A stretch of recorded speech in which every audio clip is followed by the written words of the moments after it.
Video, go.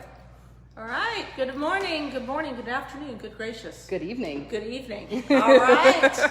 Here we are at our first virtual artist reception, and we're starting with Clive Fulligar, who's going to tell us about his wonderful paintings. Okay, well, thank you, Alan. This is a first. This is one of the, I think, the positive things that have come out of the pandemic and COVID-19 is virtual gallery tours. Because I think the ones that I've attended anyway have been very, very interactive.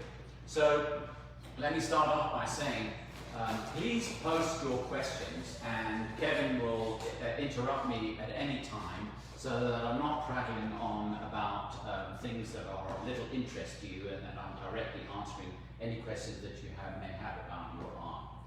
So, as you probably know, my name is Clive Fulligar. I'm an artist who lives in Manhattan. And you probably guessed from my accent that I'm really not from around these parts. I'm from back east, as they say. But I came across to Manhattan in 1988 and fell in love with the prairie and the Flint Hills almost immediately. And about 10 years ago, built a house in the middle of the prairie, and I think that space has been the major muse for my landscape paintings, because it's all very well to sort of travel through the Flint Hills, but it's a kind of different thing to actually live in the Flint Hills, because as most people will acknowledge, all the other artists here will acknowledge, living in the Flint Hills, you manage to actually capture and see and witness very, very momentary changes in the light, in the seasons, and to capture those momentary changes, you have to be there at the time. And also, most of my paintings I tend to do either very early in the morning or in the golden hour, evening after the sun has set. All of these paintings here really address a theme or a motif in my art, which is an Anthropocene motif, and it's basically Anthropocene is a geological term that refers to an era of the impact of human activity on the environment and the climate and consequently the landscape. And when I started off painting, I was obviously sort of enamored with the Flint Hills, and I wanted to capture sort of a Lewis and Clark moment that as you basically crested a hill, you were suddenly exposed to this wonderful Kansas vista. The problem with that was there was always something that interrupted that pastoral ideal. There was always a house that I didn't want in the picture, or a road that I didn't want in the picture. And I began to think that maybe I'm not witnessing the landscape as Lewis and Clark would witness it. I'm witnessing basically human inroads into the landscape. And so consequently I said, well, what would happen if I acknowledged this, if I started introducing engineered elements, evidence of human habitation and human engineering into the pictures that I started painting. And so consequently I started painting sort of roads which have a straight line that is a wonderful contrast to the organic lines of the landscape. So in these pictures here, for example, I have a road and I have the straight line of the dam, and I'm trying to sort of capture this whole notion of human impact and human evidence of human activity when I do my landscapes. But visually, I think it creates quite a nice aesthetic.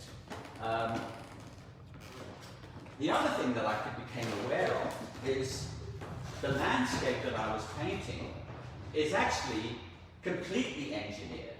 I mean, Tuttle Creek was completed in 1961, and there's actually sort of whole towns underneath the lake and the water. And so consequently, it's almost like I hate to say it, but there's a sort of a graveyard here. The idea that towns like Randolph and Stockdale are underneath this lake, and people were sort of basically moved out of the way in order to make way for the lake. You can still see, by the way, the old Stockdale town, the old Randolph town at the northern end of Tuttle Creek Dam. And so that's what I'm sort of trying to capture in these landscapes here, on this wall here.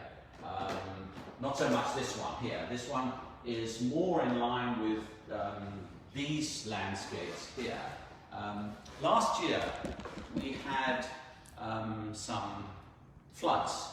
In fact, the dam reached, I think, 61 feet above the normal pool level, which is the second highest level that it's ever been. The highest level was 2 feet higher than last year, and that was in 1993. But what happens when the dam is raised is that suddenly you are witnessing a landscape that you would never see probably very many times in your lifetime. And the other thing that I tend to use in these landscapes is a drone. I purchased a drone a few years back, and what a drone does is it basically raises the viewer's view to about 30, 40, 50, 60 feet above the normal landscape level, and that immediately opens up the landscape into these large vistas of space, which is what we kind of we kind of think the Flint Hills are like. There's these enormous vistas of being able to see right to the horizon line for miles and miles and miles. But what a drone does is it exaggerates that perspective and provides us with a different way of seeing the landscape, which I think is probably what the purpose of art is to provide us a different way of looking at the land. And so when you look at these two pictures, for example, if I were to show them to you and not tell you they were from Kansas, you wouldn't think they were Kansas, but they are in fact Kansas. They are pictures that I look out onto when I walk out of my back door. And finally, the last picture over here is what happens when those floodwaters recede. This is a picture of a tree that was down in the Tuckford Pond area, and you can see that as the water, it's called detritus, and as the water recedes, it leaves all the sort of the waste and gunk that is built up in the dam in its roots. And I actually see this as a symbol of resilience, that this tree is still struggling to survive by putting its roots into sanded silt. And you can see that sort of the growth coming back after the flooded area in the green in the background.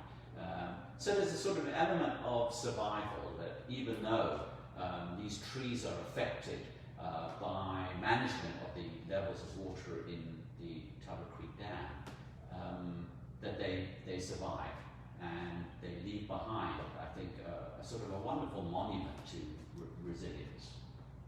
And that's basically all I have to say about my paintings. Lots of hellos, no questions posted yet, but do we Okay. have questions? I Any artist questions for the other artist? Yes, I want to know a little bit about you. How long have you been painting? How did you get your start? What's your story? My story is that I actually never took a formal art lesson in my life. I did, in high school I did art and thoroughly enjoyed it. And then got into psychology. And I actually came across the case there to be a psychology professor and not to do art. And consequently, that's why I analyze my paintings so Yes. much. But after a while, after a few years, I was gravitated back to painting. I started doing painting when I was in South Africa. I gravitated back to painting, and whenever I was working, I wanted to be painting, and whenever I was painting, I felt guilty that I wasn't working. And so after a while I said something's got to give. And I took early retirement a year ago, and I said I just want to really sort of focus on painting. Although my painting did inform what I researched as a psychologist, because I'm a work psychologist, an IO psychologist. The best definition, by the way, of an IO psychologist is a person who studies the study of work by people who never want to do any. But whilst I was painting, I got so absorbed in the painting process, which is something that you probably experience as artists, and so consequently you become so absorbed you lose sense of time. You know, there's that moment when you're involved in the creative process, when you know things are going to work out, and it becomes so enjoyable, and you look up and say, well, where's the time gone? And I thought, well, if I can achieve that in art, like painting art, why can't we reorganize and restructure work to get that same kind of feeling of being in the zone, being totally immersed? And that's what I studied. I studied the whole concept of flow. We have had requests for a closer in view of the painting. Oh, okay. If we can do that, we're once again trying new things. That's as close as I can get at the I thought they were going moment. to say they wanted a closer view of me. I was so disappointed, you know. Oh, there is a question for it. Are you more productive these days with the stay-at-home order? Very much so. Very much so. It is so interesting. You know, my wife and I often entertain a lot, but not having to entertain kind of frees you up. You don't feel that kind of social obligation. So yes, I am. And funnily enough, I've started doing some sort of social distancing paintings. I've just finished a painting of a deserted Alta Vista Road with sort of a green bench outside a barber shop. You know, we're all learning how to colour our own hair. You can probably notice that I'm not very good at it. But, you know, and benches are usually symbols of meeting places, and it's an empty bench. And I think there are some very, very interesting pictures that can be painted of, you know, small town, Midwest American towns and how they're affected. When can we look forward to seeing some of those? Well, I've finished the one. You saw the one. I saw the one. I saw the one, and it's not very optimistic. It's probably something that we retrospectively want to look back on, rather than live it at the moment. I'm working on another one that's also a sort of a derelict building, but which is more of a symbol of, you know, what the effect the pandemic has on small towns. Maybe we need to get through the pandemic first. Yeah. See on the other side. Yeah, let's get on the other side. And then But social distancing, you know, I really hadn't, you know, as well, an artist, and so consequently, we really haven't felt the effects of social distancing. It's been a nice time to be able just to focus and do stuff. Okay, great. So, all right. Well, Susan, it's your turn, Susan. As Amy I'm looks the coming. camera, maybe Let's she'll look at get the a cute little bit puppy. of Miss Matey in there. There's Why Miss is nobody Matey. loving me? I'm not camera shy. No, she's And I not. had a dog Oops, sorry about that. in my little ample corner here. Yes. Okay. You should be good. Joining us in this new event. Life's a tough act to follow. I think a while he did such a but thank you for joining us, and thank you for came. Those that happened on here, thank you for coming today. Today by asking you a question, and you can answer by way of comments that we can look at later on. But my question for you is, where do you recharge your batteries? Feeling down in the dumps, when you're feeling lonely, when you're feeling kind of empty, or just, you know, not in your best place, what is it that will recharge your batteries?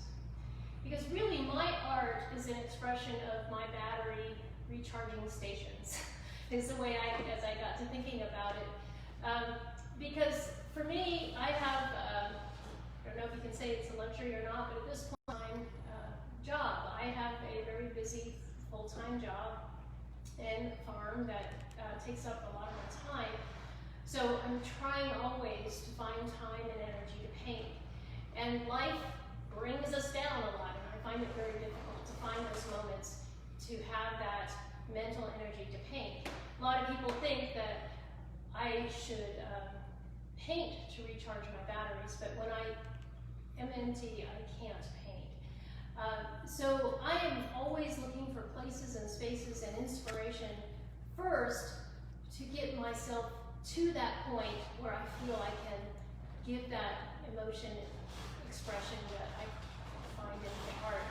So these pieces today are, and all my pieces really, are those moments where I am recapturing that memory, that excitement, that emotion that brought me to that peaceful, comfortable place.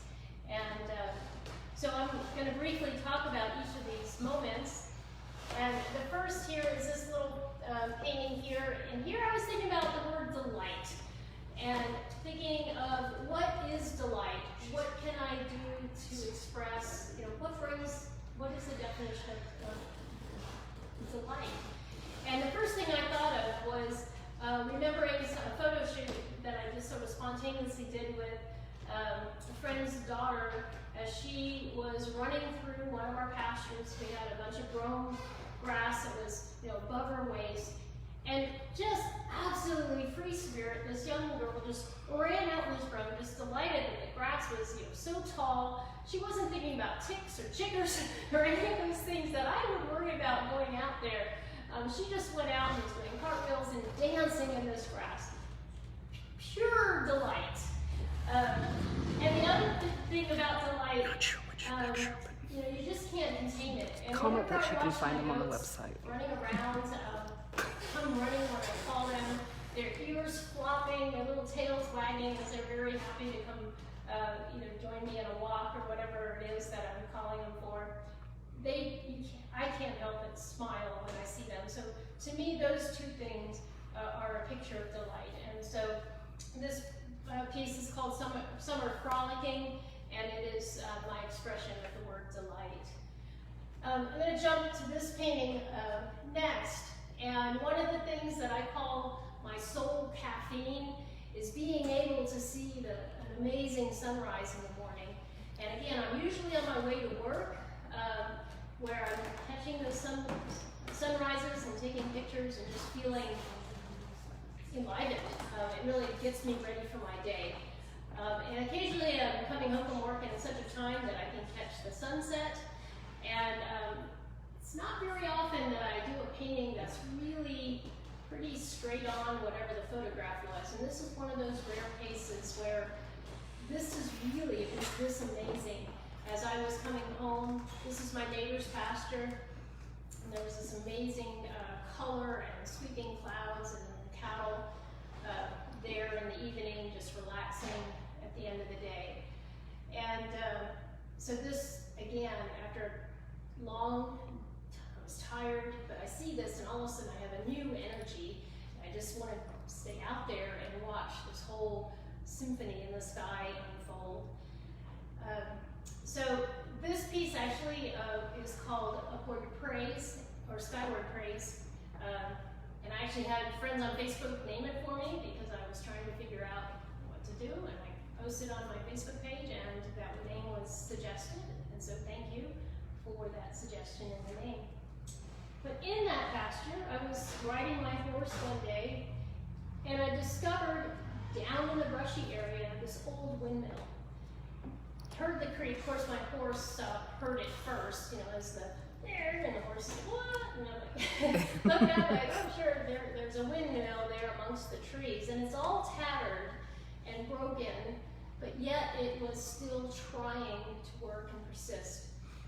So I obviously took a bunch of pictures of it. I just loved the form of it and what it represented, and I had it stored in my mind. Later, at another time, another place, I was in Florida at my parents' house. My mother's like, "Oh, watch this." And there was this hawk landed on the light pole outside their apartment window. And she's like, "This happens every day." And sure enough, like clockwork, here come the mockingbirds trying to chase this predator away. They were being persistent. The red-shouldered hawk, I don't want to leave either. So I enjoyed that moment with nature, taking the photographs. And later on, as I was looking at the photos I had taken of the windmill, and I was thinking about the persistence of it, and I wanted to do a painting of it, but by itself, it needed something else. And I thought back to that hawk and those mockingbirds and that struggle to push through and to fight on, and I thought they needed to be together. And so I imported the birds from Florida into the Kansas windmill in this one, but the species red-shouldered hawks aren't here quite as often, but the mockingbirds certainly are. And so this is the Last Stand is the title of this piece. And the last one is a more recent painting that I finished. I had the opportunity again, kind of a chore day that I had to spend away from home, but it took me back to an area that I hadn't been able to visit in a long time. Actually, Clyde's neighborhood up near the lake north of Manhattan. I actually tried to contact him that day to hang out with him, but I couldn't get a hold of him. So instead, I just drove around some of the back roads, having no idea where I was going to end up. But I just wanted to take some photos and just enjoy the day and the scenery and see what I would find. And as I was finding all these beautiful wildflowers that I was taking pictures of, I came upon a field of horses that young colts were out there grazing, not a human element anywhere to be found. And it was so quiet and peaceful, but yet the energy of the light and the flowers and everything that was there was just something that again enlivened me, took pictures of, and that's where on this piece I tried to keep that energy with the sunlight that was bouncing around there that day. But one of the things I mentioned when I was here the other day was I like painting horses, but I often don't put those paintings up for sale because they're usually my horses, and then it's a little too personal and I get attached and don't want to let that painting go. But in this case, I don't know these ponies, they belong to someone else. So these two strawberry colts, as I call them, they were red rose, something that I thought I could offer to you for sale and for your enjoyment. The big thing is I hope that by my artwork I'm expressing place for centering, place of relaxation mentally, and place that brings you peace and joy. So thanks so much. Happy to answer any questions for anybody who wants to tell me what brings them joy. Happy to hear it and answer questions too. I've got a question. All right. What brings you joy? And it is a question basically to all the artists here. When is the most exciting part of the creative process? Is it the idea? Is it actually taking the source photographs or being out in plain air? Or is it the work that you do in the studio? Or is it the work that happens after you've basically composed the picture and you're working on it, you know? For me, personally, it's when I finally feel like I have something and there's so much, it's like a spring that can't be contained anymore. I have to paint. Yeah. And to me, no matter what it is that I'm doing, whether it's plein air or in the studio, that moment that I can finally quiet the world and paint brings me joy. Yeah. But in the individual painting, I think there's a satisfaction when you've had an idea and then you work with it, and then finally you look at like, okay, is this finished? And I think we all do that, where you let it sit for a while and you kind of sneak up on it different times to see does it work, is there anything to change? But when you feel like, okay, it's done, and I think I achieved what I was trying to communicate, and that's obviously satisfying. But I think as an artist, though, as a whole, to have somebody who then decides to purchase either an original or print, and they say something about connecting to it, and they talk about the emotional connection that they have with it, and it's the same emotional connection that I had with whatever that memory is that I conveyed. I mean, Yeah. nothing beats that. Yeah. Audience question. Audience question. So Susan, do you paint primarily with oils? Painting with oils a lot lately, but I actually love doing kind of a combination of pencil and watercolor. So I love drawing. So in my ideal world, I would draw and add a little bit of color hints with watercolor or colored pencil, those sorts of things. But oil has a permanence to it and a durability that is appealing. I often am doing things with acrylic still. Sometimes my underpaintings and my planning is with acrylic, and then maybe you can do. All right. Okay. Thank you for that question. Okay, and I think we're gonna move on to this Kim K-Spear here. We'll start with the big painting. And you may have answered that, but Sue Godwin asked. Hold on, we'll come back to you, Kim. These are oil on canvas, This right? one is acrylic, the delight is acrylic, and then these other are oil. Okay, excellent. So we asked specifically each of these. Also, So I think we- one more. Betty Horn wants to know what kind of paper, what kind of paper do you use for your drawings and watercolors? I love straw Oops. so I use kind of the smoothest finish. I really like using the smooth Bristol board straw paper is my favorite. Excellent. Yeah, All right, thank you, Susan. All right, up next, Kim K-Spear. Hi everybody, this is Kim K-Spear, and before I get started talking about my work, I would like to first of all say that how excited I am to be back in the gallery, and just excited to be back in any gallery really, just to be here and be amongst the artwork is just so much fun. And I was thinking about this today. A lot of times when we are here at an opening, there are so many people that I get to talk to collectors, but I don't get to talk to everybody. And so I feel like this is a really good opportunity to talk to a lot of you that sometimes I just don't get a chance to, and sometimes we all don't get a chance to talk to everyone just because of the nature of the place is busy and packed, and it's just difficult. So this different format is kind of is really interesting to me, and to get to answer everybody's questions. I'm going to start with this piece that is called Exaltation, and this is, so a little bit of background about me. I am a Kansas girl. I was born and raised in Kansas, in central Kansas, on a farm, and so I've been in Kansas all my life. I do paint the Flint Hills a lot. I live here in Manhattan, Kansas, and paint the Flint Hills, like a lot of us artists who live in this area do. However, I do like to travel a lot as well, and so this piece is actually a place that I like to travel to fairly often. I get here several times, maybe every couple of years. This is Yampa Valley, and it's near Steamboat Springs, Colorado. And the one thing that I really love about this place is parts of it remind me of the Flint Hills in the way that it is more open, as opposed to a lot of other places that I might go visit in Colorado or Wyoming, where it's mountainous, that the mountains are seen very close up. In Yampa Valley, it's a big open valley, and you see mountains, but there's some distance, and you get to enjoy that distance. So there's some space between you and the mountains that I really enjoy.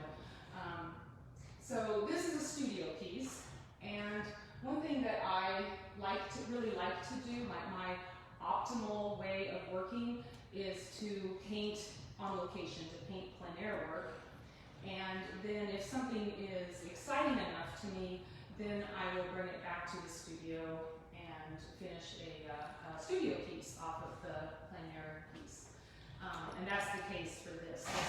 I paint large in the studio, and most of the time when you see a smaller piece of mine, it's a plein air piece. So this was based off of a plein air piece in Colorado, and then I finished this piece in the studio. I just really enjoyed the obvious, to me anyway, the obvious focal point of this painting is the light, and that last light that you see in the evening, and that's something that recurring theme in my work a lot is a little bit like, as Clive mentioned too, like early morning and evening light. I paint a lot in early morning and evening light because it's just very interesting to me. So I really enjoyed the drama of this, the clouds and the sunset, and how the sun was hitting the water so strongly it's almost difficult to look at.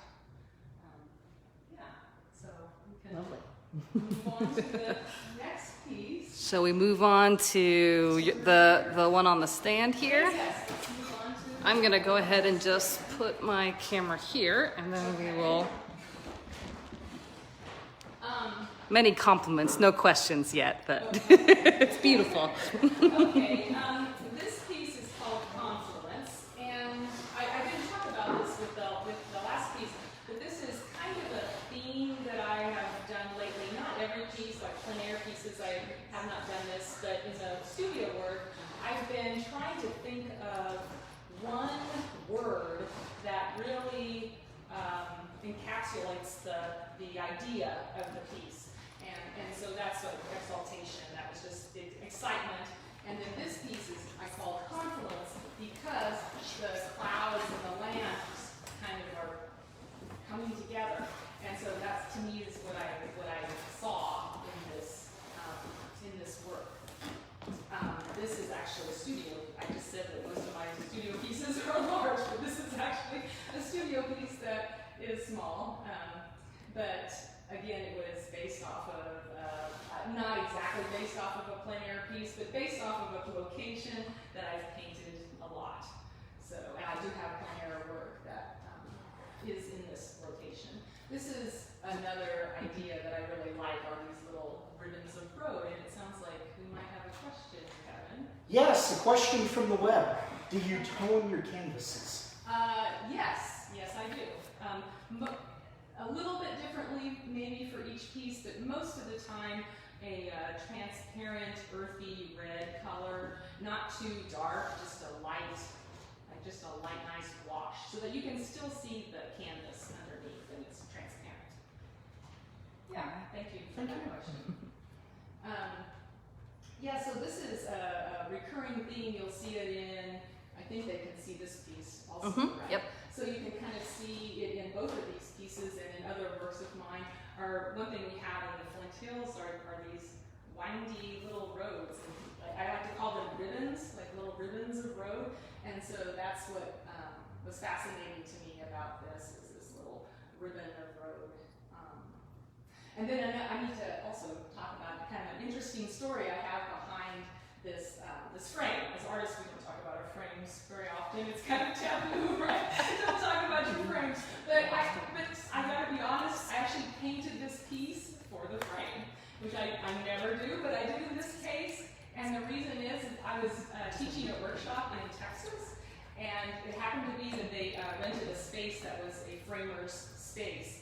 And she had reframed a bunch of work for a collector, and this was a frame that she was just selling at a very reasonable price, and I believe it to be an original, like Art Deco, Art Nouveau type of frame, a metal leaf, gold, well, probably maybe gold leaf, in fact, type of frame. And I don't know if you can see it close, if we're close enough or not, but it actually is made to be vertical. You can come a little closer.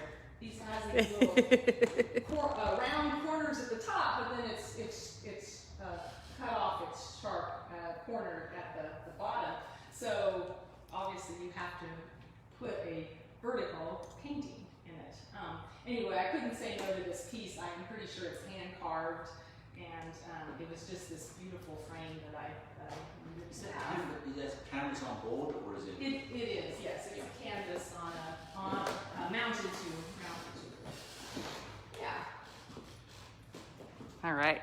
Then we've got these other pieces here. You want to talk about any? This is a nice grouping of plein air work. So you've seen a couple of my studio pieces, and now you're seeing some plein air pieces done very recently with my friend Chris, who you'll be talking to here very shortly. So this is in this area. This is Daniels Road, where we've painted multiple times this spring. And then this other one here, this Breaking Light, is also from the similar area, from this area. And these are painted plein air, maybe a month ago or so, before it got really hot. And outside. It was really cold. It was probably really cold. That's Remember? what I'm thinking. It was maybe a month ago and it was really cold, which is so weird to say right now because it's 95 degrees today. But I mentioned a little bit earlier about how I really like to paint plein air and then bring them to my studio if it's something that's worthy of painting large, and that's how all of these. I don't necessarily paint these to think about them as like I'm going to make a big painting off of this little piece.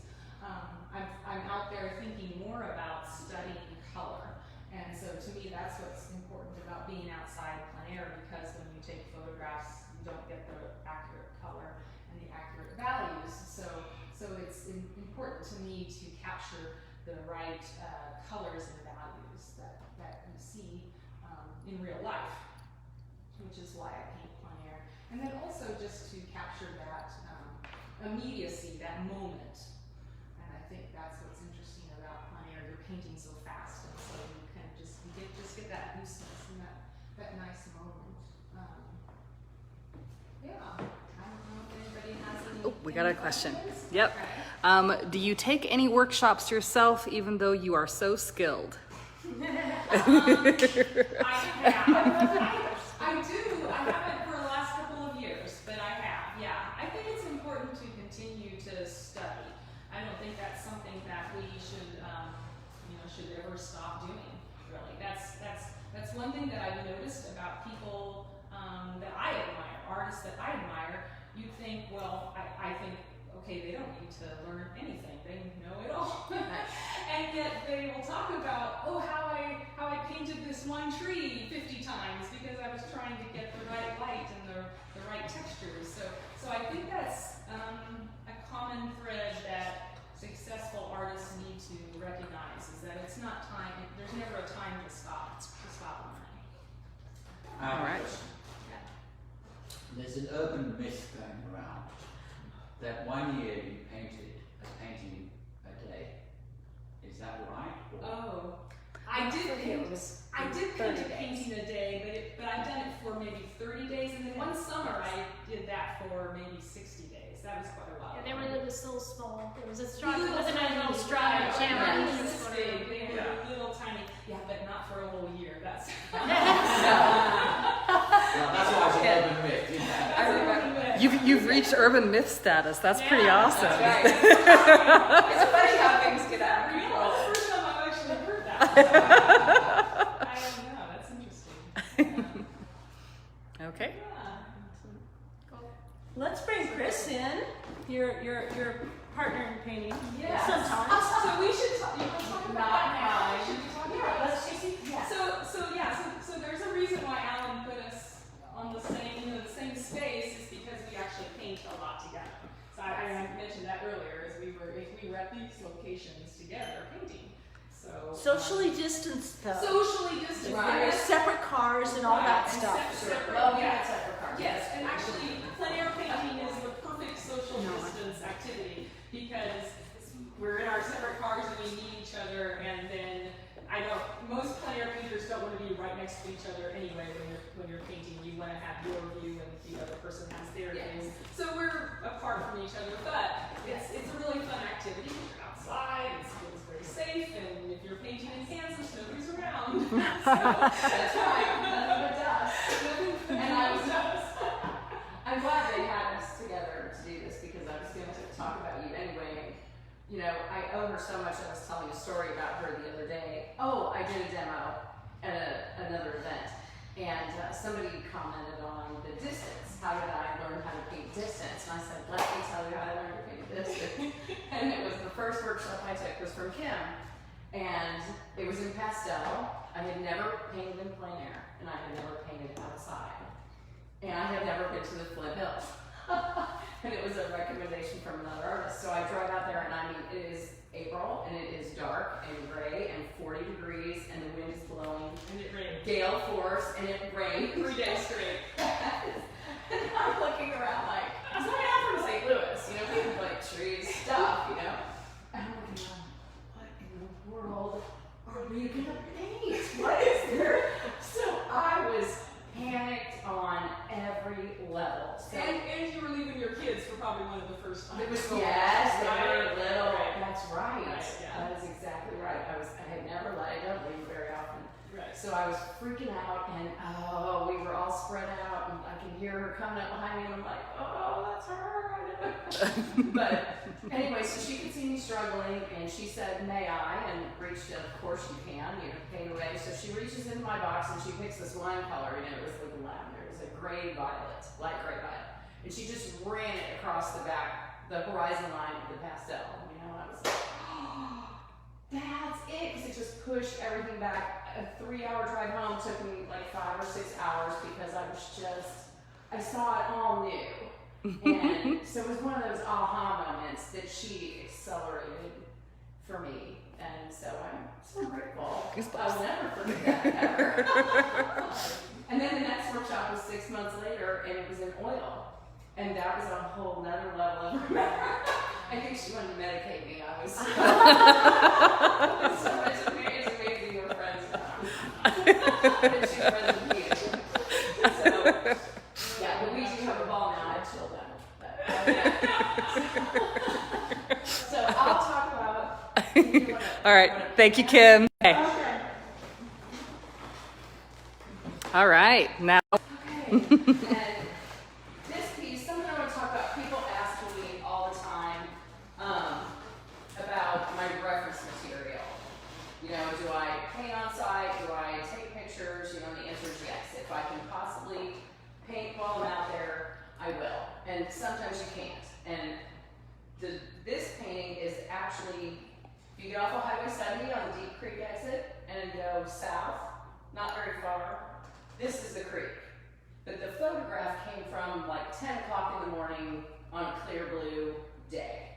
The sky came from a sunset outside of my front door one night. I just drove out, and you know, so after you've painted a while, you learn how to interpret those settings, you know, and that's really fairly recent for me, I have to admit, because there was a long time that I took a million photographs because I had to have the information. I've only been painting for 7 years, so I had to have the information. So we do mix and match, and we interpret, and I've learned the importance of just using your reference as a jumping off place, not so much a record, a specific, you know, photographic accuracy. You don't have to do it, you don't want to do that. And you know, I admittedly still get hung up on that. So I'm working on that. So so the reference material from this came from one of our plein air trips, and so did this one. And I made a small one, but I didn't bring it to this show. And the conditions, this was the same time of day, but it didn't really look very much when we painted. There wasn't any blue sky showing. It was really hazy. But I am absolutely obsessed with cloud shadows. That is it's an obsession. I cannot get enough of a cloud shadow because as that light moves across there's 1,000 paintings just went by. 1,000 paintings. And Clyde asked a great question earlier about the inspiration, you know, your joy. Where's the joy come from? At what stage? And for me, it's when I feel that happening, and then the moment in the painting where I step back and I've interpreted that light, and I can feel it. There's a whole bunch of steps in between, and so I always hope that that's what, you know, what the viewer gets out of it, that you guys can go, oh, I want to see that, you know. And this is Tully Road, right? Mm-hmm. Not Tully Road. So if you want to go check it out, it looks just like that. There were a few more trees here I didn't put in there, so I took some artistic license. There's some foreground trees missing. But yes, it's just south of Manhattan. So yeah, and I love sharing those locations because I love seeing how other artists paint the same locations. You know, I've always been surprised at how generous artists are too about sharing that information, and I love it. I love the art spirit and all the people. It's been really good. So anyway, these two. Yep, nope, you're fine. Go ahead. All good. This one should be here or over there. Let's get I that would straight. go a little more in the corner, then you should have a little bit more of the light on you. In front of that pedestal is a little dark. That's So. not an issue, really. Oh, dark is okay. Okay, okay. All right, you look good. You look great. Oh, great. Yeah. Okay, so this painting is titled West of Elmdale because that's where it is. If you go to Elmdale, which is in Chase County, not far from Cottonwood Falls, you can actually see that. There's little farms in there that I left out because they were so tiny. But that's in late September. So late September, early October is just as wonderful in the Flint Hills as, you know, when it turns, when they finish the burn and the grass gets that. There's no green like that after a burn. But there's no color like, I mean, it really rivals the East in color, I think, if you stop to look at it. So I love it.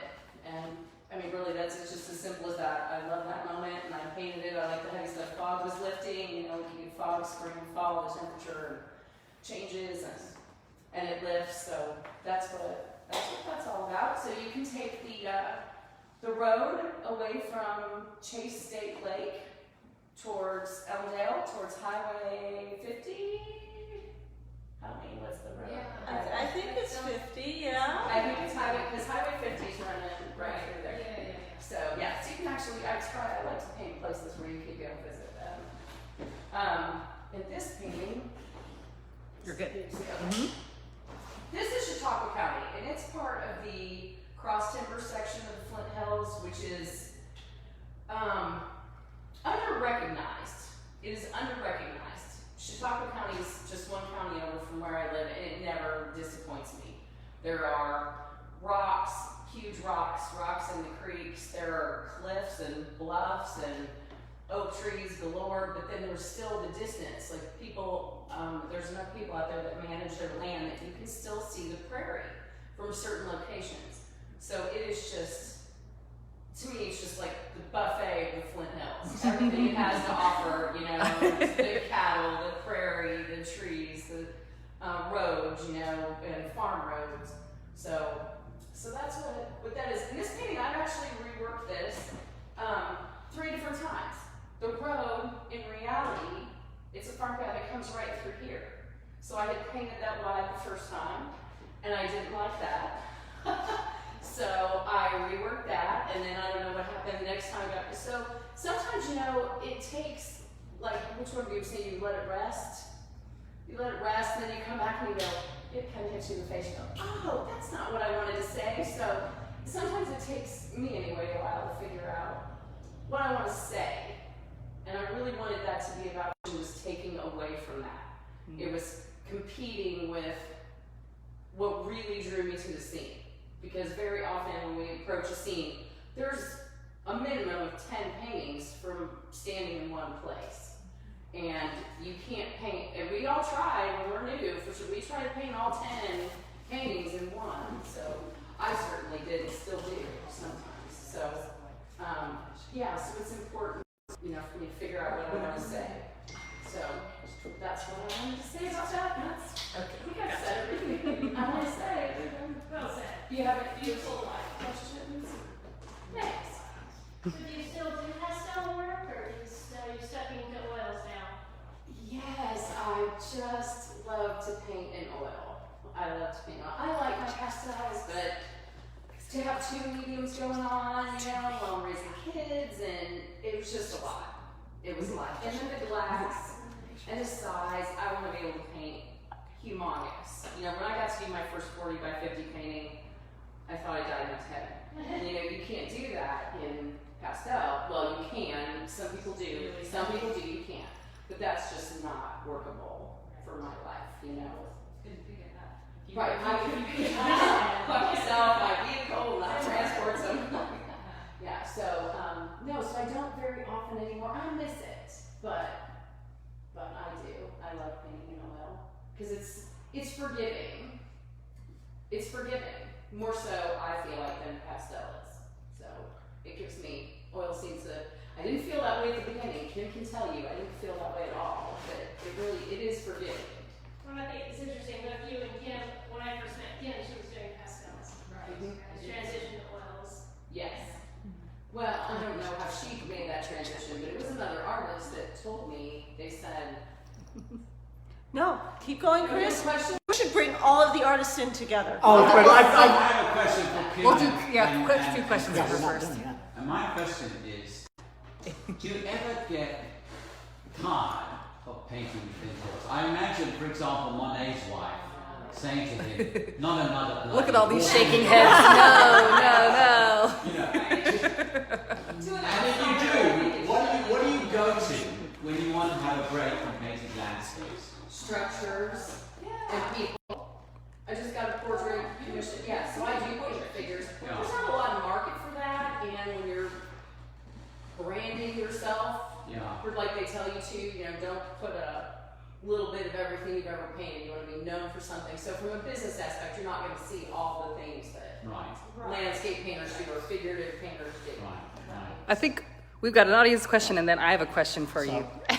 Our sister-in-law has one of your paintings in her living room, and she said to tell you she loves her cloud. I know the painting. Yes, Thunderhead and Violet. Yes. Yes. And thank her. Thank you so much for All right. collecting that. And another internet question, are you a daily painter?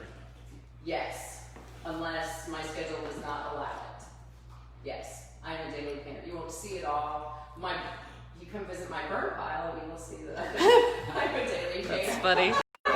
When my very first drawing class at KU was taught by a man named Trey Parker, and he said it is better to do 100 drawings than to rework one 100 times. So I learned right then, I don't know that I learned it, but I was told right then not to get too attached to anything. Just, if it doesn't, let it go. Just let it go. So now, you can't store all that stuff, so it's nothing the match can't fix, Is your latest painting always your favorite painting? Oh, no. Well, I'm not sure. No, you answer that. I think we should do this as a panel now. This is yeah. Although I did- Yeah. Is yours? Well, usually it is, and then I grow tired of it very, very quickly. No, don't say that. Don't say that. You love it forever. I would say no. For sure, for me, the answer is no. No for me either. There are some that I like, and then some that I keep going back and looking at. I'm like, wow, I painted that. You say that. Does that happen to you guys after you put one away? Like you think it's a stinker, Yeah. and you put it aside, and then you go back and you're like, Well, there's some that go like to the bird pile at that time, and later on I look at it and go, actually, there's some redemption in there. yes. So, It's more often the case for me that I'll go back to the whole painting and say, how could I ever have done that? I'm embarrassed by it, that goes on burnt art. Right. And I think that's what people often misconstrue. They often think that as artists we Yes. So how do you guys feel over talent? Everybody says you're so talented. That's a loaded question. I was- A loaded word. I had a question for you, Chris. You said you've only been painting 8 years. What got you started? What made you decide you wanted to pick it up? That's just far too involved. The story. Oh, okay. Okay. Just trying. Something did. Yes. Did you that have- part's not important, but I- it did. Did you do any other art before that? Yes. Did you have any other art that you did before Well, painting? The short stories. I had a photography studio. Okay. And then iPhones got really good cameras. And Oh, I'm I from see. a really small town, so everybody with an iPhone got a business card, and my account was like, girl, this Yes. is the done. Wow. So I started painting. Because Cool. Really, I do need something to you do. venue. I do think that painting is really great for the self-esteem. I think sometimes when you surround yourself with your work and you say, my God, I did that, and I'm proud of that. And from that perspective, I often, if I'm working on paintings, I'll work on a series of paintings because I want to know how they hang together. And and so consequently, and the first painting usually inspires the second painting in the series, you know, so you build on that series. And then after a while you say, no, enough is enough, and I want to move on to a different idea. You know, so. Yeah, painting in series are fun. Right. I think it kind of keeps you going. You start with the idea with one or two, and then pretty Yeah. soon you've got 10 of them, and Right. it's fuel. It just keeps on. Right. Well, it goes back to what we were talking about earlier, all the different paintings that are in a certain scene or a certain location. Right. You know, we get to a Right. place where we learn to Right. paint them all and try not to cram them all. Into Right, one instead of, painting. like what Chris said earlier, instead of Because painting we've all one done it. painting that has 10 ideas, you paint 10 of those, you paint 10 Right, and paintings. then those They're strings. related because They're all they're related. Yes. relatives. But then we also experiment with color schemes. We can take a certain composition and paint it in different color schemes Yeah. and flip flop the values and get it different moods, and so much goes on. Right. You know, people say, "Oh, you're so talented." They just think we wake Right. up and just each start stroke painting. is Right. intentional, and then it ends, and the angels sing.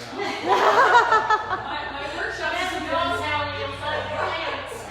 my workshop students from last weekend will tell you that is not how, because I made them start with value studies, and then I made them do an underpainting of the Yes, some yes, of my yes. and Are then listening. I made them mix all their colors before they even could start laying colors. Yes. And by that time, I'm thinking, wow, I haven't lost them yet. Yes. They haven't started touching the You canvas get yet. some dirty looks when you're teaching, and because they want to do what you do. Okay. Yeah, see, and I started off this evening, I'm listening, I'm thinking, maybe I should take a painting. Well, All I do is talk about art. The biggest question Just that do it, Marcy just asks do is, it. you know, how long did it take you to paint that? No. When do we start the timer? Do we start the timer while we're cruising, looking for that moment of inspiration? Yes. Or from your Yes. very first We painting. we don't value it that way. We have a question. All right, Yep. so a panel question. We'll just work right to left. We'll start with Susan. What artist, past or present, influences you? Wow. Hard to say one. Yeah, I can't say that there's just contemporary ones. I think the local Kansas artists, if I can give credit there, I'd say Lisa Grossman had an influence on me early when I was wanting to start painting the prairie, because I loved skies and skyscapes, and actually my first workshop was with Lisa out on the prairie. And that certainly helped me, and I hear her voice many, many times with those early lessons about my trigger point and keeping it simple, even though I don't always do that. I still, I hear that. So I think I look at a lot of different art and artists. Kim, obviously, I've known her for a long time and did workshop with her as well. But I love prairie art and prairie artists, and each has a different style. And I am a student of their art, no matter what they are, and looking at it and trying to figure out what it is that they did and how they maybe did that. Yeah, I can't off the cuff tell you. Artists in the past that really influenced me. I grew up with a lot of art in the house. Growing up overseas, my parents were art.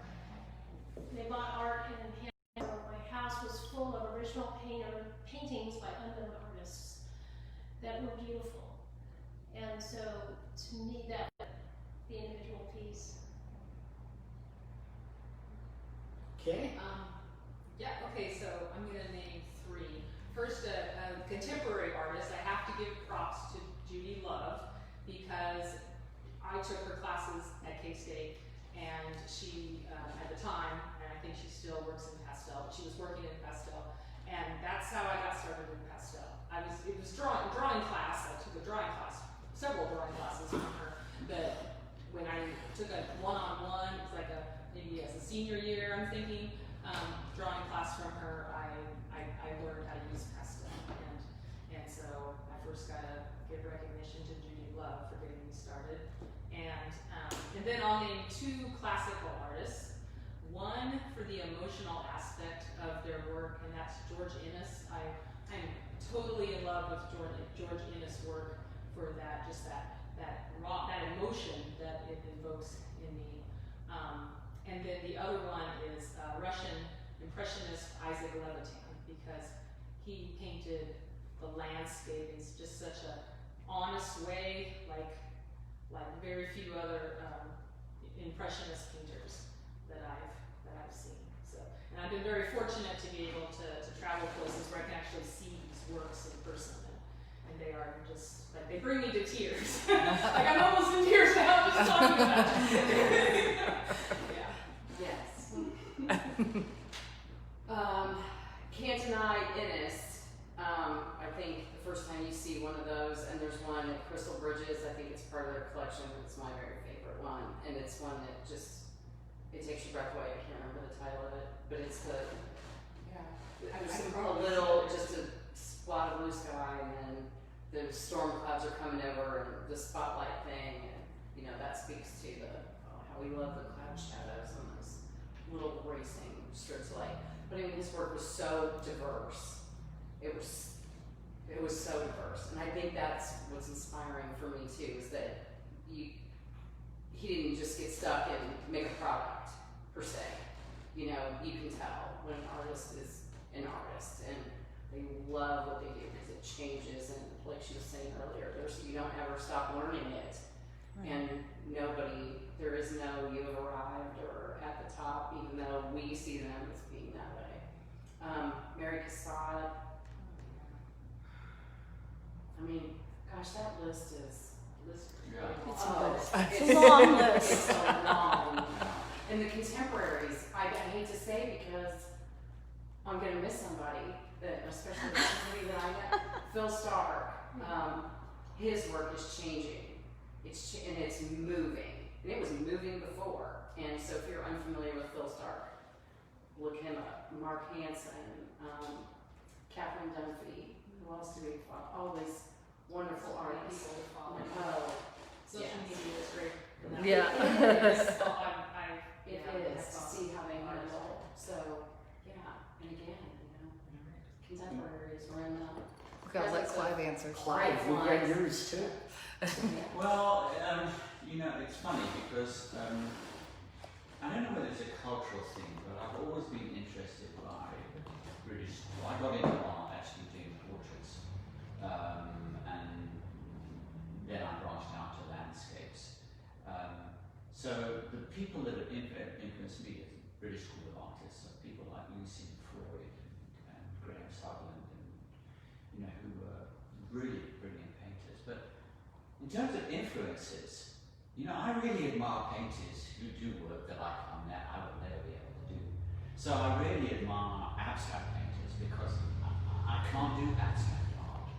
And the way that Lucian Freud, for example, manipulates paint, the physicality of his paintings, I can't do that, and so those are the people that I really admire. Closer to home, I must also admit that Lisa Grossman has been an enormous influence in terms of capturing the light and the way that the light falls on riverscapes and things like that.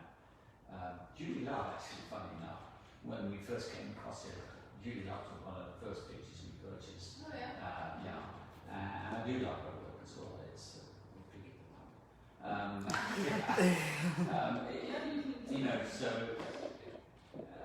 It's not people that have influenced me. I just am amazed at what people can do in art. And I really like people who sort of are doing something very, very different. So, And I've got one for Chris. What is it about landscapes that draw you in? Is it just for her? Does it I specify think just for her? Yeah. Actually, for any of them, for the any of generic one, yeah. This space. What is it about landscapes, and what would be the perfect landscape? oh. There's yeah. Well, that's for me too. I get it. I love it. Yeah, I don't even know that that's the perfect one because then something different happens and no. What is for The distance for me, because again, I grew up in St. Louis and there's tons of old trees, you can't see anything. And now, and plus I'm nearsighted naturally, and a friend of mine is an eye doctor, and I remember in a conversation one day she said, "Oh, you nearsighted people, minus me more, you actually want to see further and further away." So I remembered that when I was in the Flint Hills, and you can see the storm. You can be standing in the hot sunshine and no wind at all and watch a storm just wailing across the prairie 100 miles an hour. So it's just like, just more and more, I want to see more, and I want to feel more of that, and I want to get closer to it. And yeah, so I think it's quiet, you can smell it. I love the smell of walking through grass. Do you know?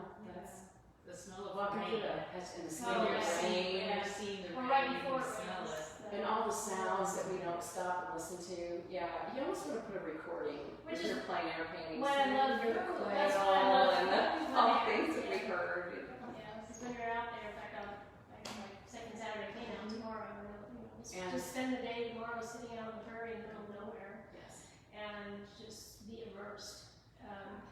So that is, yeah, that's why I do that once a month, just because I need it. It's medicine for the soul. Yeah, for me though, you talked about the light jet. What I love about the Flint Hills, and for me a perfect painting is,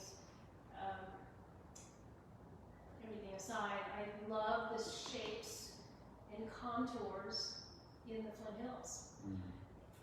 That is what I'm drawn to, and so the light and shadow play, warm and cool colors, trying to get that energy and movement, but soothing way is, to me, Yeah.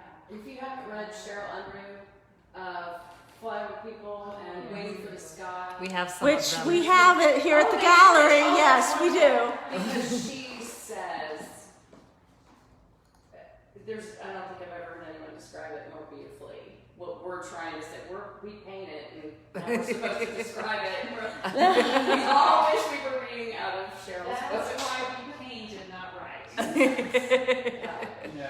think I agree with Susan. It's like, I paint the same landscape, but it's very, very different depending on what the light's like. And the light can change the shape of the land as well. Funnily enough, Chris posted a picture of a sunset that happened on Monday, and I said to her, "Well, I took a picture of the same sunset."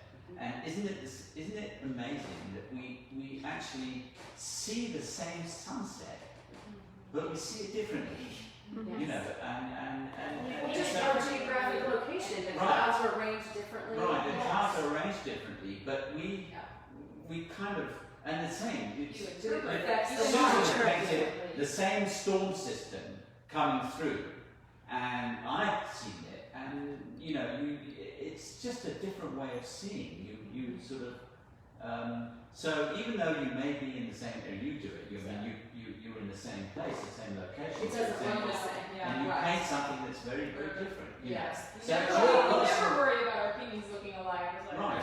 They're not going to look alike. So, Well, I didn't really see the Flint Hills until my first trip, that first workshop on my way home, because the sun came out, and I got to watch what Susan was talking about, how as the sun moved, it changed that landscape so dramatically. So seeing the Flint Hills at 1 in the afternoon is nothing like seeing it in the first hour of daylight or the Right. last hour of daylight. It is. Right. So which if is you why had I'm so any excited when I see that sun rising and go out to Right. do chores in the morning.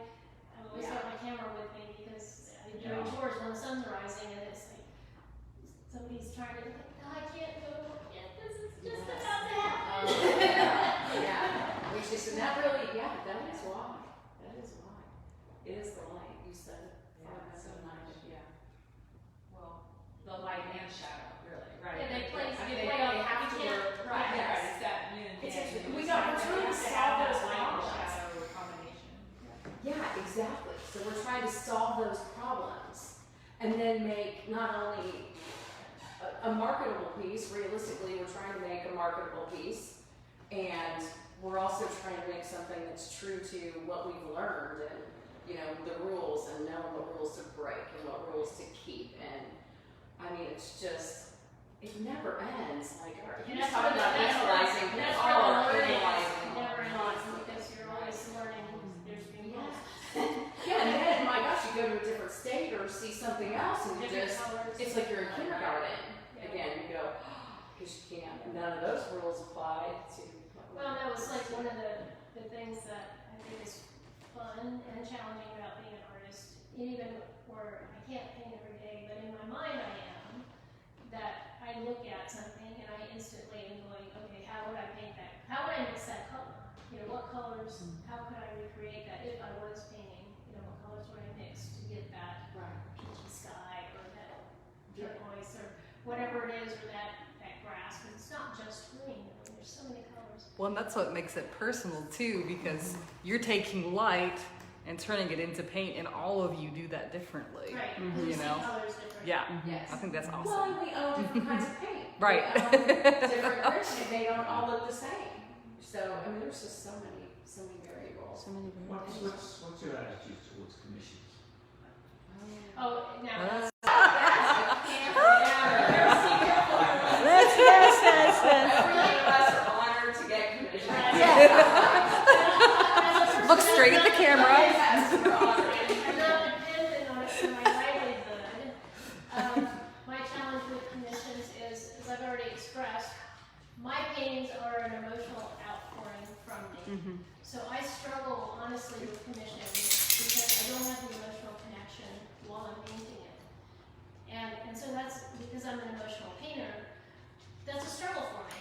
So if I can get a commission, but I'm hearing the story behind the commission, like why is this important? So I've done some pet portraits for people, and the animal's deceased. So it's not like I can get more, what they enjoy doing. So it can become a personal thing that I'm involved with telling a story. Maybe there's some emotion, but at least there's a story behind it. Then I can appreciate it a little bit more. Well, I wonder if you mean from a business standpoint, because it's no secret that commissions can be over-directed. Yeah. So, Yeah, that's exactly what I'm So saying. where So I basically, saw your what finger. happens is that And that's okay. your vision often conflicts with the customer's vision. right. You know, I mean, when I do portrait commissions, for example, I mean, when you do a landscape, you can lock up, you know, you can put a road in wherever it's not there, nobody's going to complain. That's But exactly. you see somebody's nose that's their nose, and they say, no, it's not like that. Well, that's Yes, it is. You know, it that is. show that you guys did, that tree, Yeah, that tree of you, that yeah. was at the MAC, was that last year? Yeah, Where it yeah. was sort of in the raw, do a Right. portrait of me as you really see me. Right, right. Oh, Yeah. Yeah, that was cool. You have to know how to communicate with people, and we And what can't do they leave any want? stones unturned prior to getting started. Right. Everything needs to be running. Commissions are, that's just a business. So I've had some that I've maybe struggled with a little bit, but I've also had some commissions that I've absolutely loved. And the ones that I've loved, Yeah, right, right. okay, and that they have taken me to the property. And I'm at the property and I paint on location and I walk the area and Yeah. I usually go there a couple of times, and it's just been a really, it becomes an experience for me. Right. And so then it becomes, Yeah. That is personal. it's Yeah. personal. Right. And the most successful commissions for me have been those where they haven't said, okay, you need to stand here and paint this. But they've said, okay, this is our 20-acre piece of property. Yeah. Let's drive it and let's see what you find interesting. Yeah. And That's then nice. we've driven it, Mhm. and then I'm like, yeah, this is and maybe the location that I like is what they like, and maybe it isn't. But Yeah. they've just been more open about, I want to see what you see here. Yeah. So do you do And that has preliminary, been wonderful. do you do preliminary studies for them? and Yes. approve them then Yeah, before yeah, you went through several stages. I think that's Color that is studies. the best, I mean, the most important part of the commission is getting the person who's commissioning the painting to participate in the process. Absolutely. Yeah, That's be not all involved, work you in know, and they right, go, so what do they- you think? you don't just show them it and they say, oh my gosh, you know, why Right. don't you do me How this about days, these you know, are yeah, really- right. That's right. Yeah. Yes. So, yeah. Boy, that is a topic. We'll talk all day about that. It's a good one to bring up though. Yeah. Because I think people don't understand, generally I didn't, what really goes into into it, how difficult it is. Right. It takes 4 hours of planning. Right. It does, it takes 4 hours. Well, then what about like recreating a painting you've already done? Oh. Is different. Well, Like, that is the worst. Yeah. When somebody Yes. sends you a really Yes. bad source material and say, I want you to paint me a picture of this person.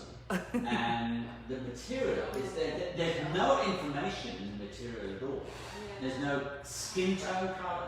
But that's when you have the choice to say. Yeah, you know. right. There's, I I can't think remember what the you're talking about is like but when she One said, of your like, paintings. One of my paintings. Yeah. It's Yeah. done You with have to do that? Can you do another one? yeah, Yeah, it's never recreating the same. something that you've never already the done same. It's not the yourself. same. Yeah. It's like, you know, I could redo the scene somewhat, but it's not It going needs to to be be the a same. little different. Yeah. Because they are anyway. Right. But, Mm-hmm. yeah. Yes. The energy is going to be different because there's such an outpouring for, Mhm. for me. She's right about that. That's good. It's for the her. energy.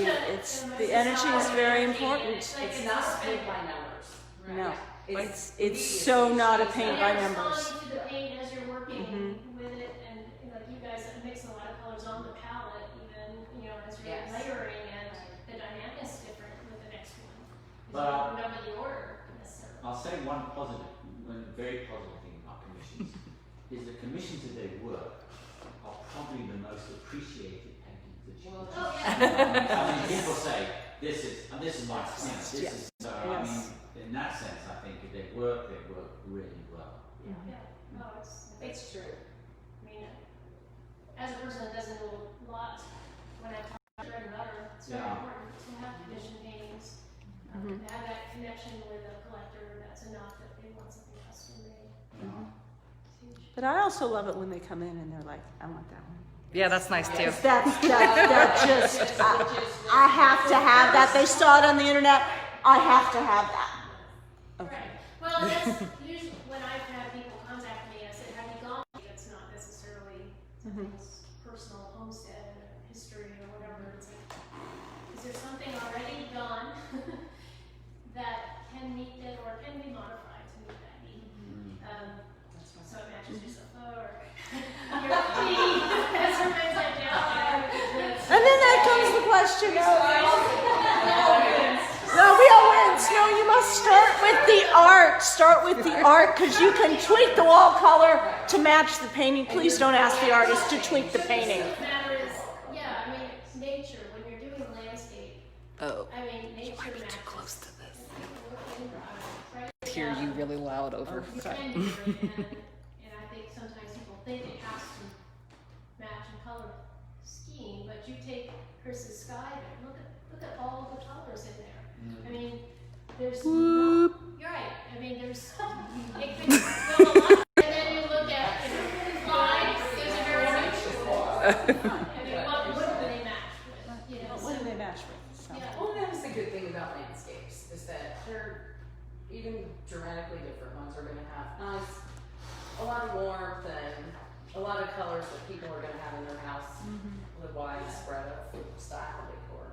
This is another question for all of you, and also for Alan. Why is it that people prefer the familiar landscape? In other words, people in Kansas Flint Hills, you know. Why is there this sort of, I don't know, xenophobia or whatever it It's is? their emotional connection to Yeah. it. Feel happy, I think. So, Yeah. Well, I also see it as a person who is concerned about the preservation of the prairie. I see it as it's a resource Right. that's in danger. Yeah. As we, you know, over the years that I've lived in Manhattan since 1987, you know, I'm distressed at you know the destruction of the prairie. As more and more people want to live on the prairie, well, you know what happens is they're not maintaining the land. We talked about that with the piece where you know landowners are actually taking care to preserve the prairie instead of allowing was that a green glacier that's encroaching on the prairie. All the trees, the scrub, brush, and all those things that are destroying the native prairie.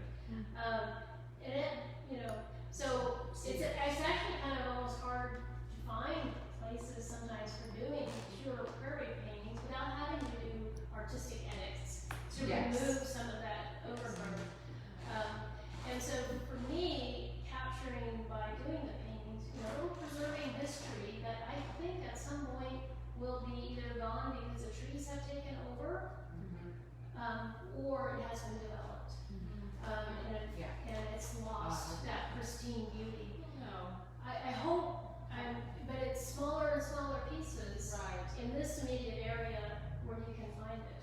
But there are also landowners that are really trying hard Yes, there to are. preserve, like they're really going out of their way. It's It's hard you see work. it more around here because people own massive amounts of land. Where I live, Right. people own A small portion. small portions of land. They don't hand it. They live halfway across the country. They come back. They hunt on it. They don't. Right. So Well, it's taken over with all sorts of and things as- that shouldn't be there. As people move in, burning and doing those things becomes hazardous for the homeowners there. And so less things get done. I know, it gets- it gets tricky. That's what I was gonna say. It gets tricky. Well, you could track non-native grass to native grass just like on your pants or your shoes or whatever, Yes, right. and Oh, yeah. that'll take over. Yeah. Prairie is, as rocky as it is, it's extremely fragile. I mean, you can see tire tracks where a car went across it, months later. It's very, very fragile. Yeah. And we don't just paint all that stuff. I mean, we don't just go, oh, that was a nice scene and drive home. It's dark and you go, what's that plant called? Yeah. And then you burst out and you go, oh wow, that's how that grows. And look at that root system and up here at the Flint Hills Discovery Center. I mean, I can't say enough about that place. Everybody should have to go Yeah, and it's see got a what lot. is happening under the ground. Well, and at the it's beach, amazing. there was I can't think of who it is now, but there's Jim Richardson. a photographs where Yeah. he's photographing just the, Right. like the Yeah. system of the roots. Yeah. Oh, yeah, and it's fascinating how, Right. Yes. And I think the public appreciates that, that it's not just a green field, but within that 3-foot square of plants and insects, I want to get those animals in there. What's the diversity in this little Yes. square? So that's what amazing. that's what local people Yeah. see when Yeah. they see that. They're the whole picture, a nice sunset. Right, it Yes. reminds them of everything. It What? is. There's the people who are from here and have moved elsewhere, and there's people who are from elsewhere who have moved here and they want to take some of it with them, and with the university Well, it's like and the almost every base. vacation Yeah. spot, too. You know, you go to the mountains. And But we're like, oh, we're moving to Germany. We need a piece of Kansas when we go. Because this is a great place to live. Yeah, it really is. Yeah. I want to thank you all for being here this evening for our first virtual artist reception. Kind of. Amy's putting me on camera. I am. She goes, I don't like that. It's not about me, it's about her. She's gorgeous, and I'm so thankful to be here every single day. We are fully open, folks, 10 to 6, Tuesday through Friday, 10 to 3 on Saturdays, always online at snwgallery.com. Thank you to our artists. Thank you. And we hope we will be back in July in some format. Maybe virtual, maybe live, maybe both. Maybe both. We are virtually live. Yes. So maybe we're virtual, maybe we'll be in person, but we'll be back in July. Watch our Facebook, watch our website, and watch your mailbox if you're signed up for our invitations. So, Woohoo! Yay! Have a good evening. Bye.